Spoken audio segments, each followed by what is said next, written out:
தமிழ்நாட்டின் இரண்டாவது பெரிய நகரமாகும். தையல் மற்றும் துணி தொழிற்துறையில் கோவை மாவட்டம் முக்கிய பங்கு வகிக்கிறது. கோவை ஆண்டுதோறும் பல கோடி வருமானத்தை உருவாக்குகிறது. இதன் காரணமாக கோவை பல தொழிற்சாலைகள் மற்றும் தொழில்நுட்ப பூங்காக்களுக்கு இல்லமாகிறது. மேலும் விவசாயமும் விவசாய உற்பத்திகளின் வணிகமும் இங்கு வளர்ச்சியடைந்து வருகிறது. கோவை கலாச்சாரம் மற்றும் பாரம்பரியத்தில் வளமான நகரமாக விளங்குகிறது. இங்கு பல்வேறு விழாக்கள் மற்றும் கலாச்சார நிகழ்வுகள் நடைபெறுகின்றன. நகரத்தின் போக்குவரத்து மற்றும் அடிப்படை கட்டுமான வளர்ச்சியும் தொழில் வளர்ச்சிக்கு முக்கிய ஆதாரமாக உள்ளது. இந்நிலையில் கோவை மாவட்டத்தில் வலிமையான MSME நிறுவனங்கள் இருந்தாலும் பல துறைகளில் தொழில்துறை செயல்பாடுகள் பல சவால்களை எதிர்கொண்டு மந்தமாக நடந்து வருகிறது. இது குறித்து கோவை மாவட்ட சிறு தொழில்கள் சங்க தலைவர் கார்த்திகேயன் கூறுகையில், கடந்த நிதியாண்டில் இருந்து குறு சிறு மற்றும் நடுத்தர தொழில் நிறுவனங்கள் துறை கடன் பெறுவது குறைந்து வருகிறது. 2025-26 நிதியாண்டுக்கான இலக்கு 39,000 கோடி எனும் நிலையில் முதல் காலாண்டில் மூலதன முதலீடுகளுக்கு எந்த ஒரு நிதி திரட்டலும் இல்லை. இதனால் முதலீடுகளை ஈர்க்க வங்கிகள் கடன் மேலாக்களை நடத்தி வருகின்றனர் என்று அவர் குறிப்பிட்டார்.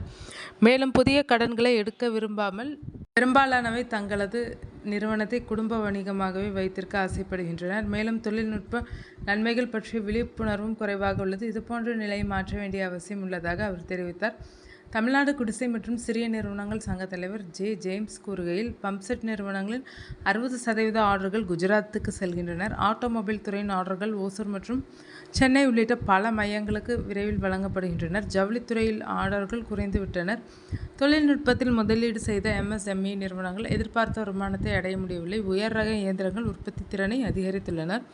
செயல்பாடுகளை நிலைநாட்ட அதிக ஆர்டர்களை பெற வேண்டும் என அவர் தெரிவித்துள்ளார். தென்னிந்திய பொறியியல் உற்பத்தியாளர்கள் சங்க தலைவர் மிதுன் ராம்தாஸ் கூறியதாவது, ஏப்ரல் முதல் ஜூன் வரை பம்ப்செட் விற்பனை உச்சகட்டத்தில் இருக்கும் எனும் எதிர்பார்ப்பு இருந்தாலும் இந்த ஆண்டு கோயம்புத்தூர் தொழில்கள் 20 முதல் 30% வரை வணிகத்தில் சரிவை எதிர்கொண்டுள்ளனர். அவர் தெரிவித்தார்.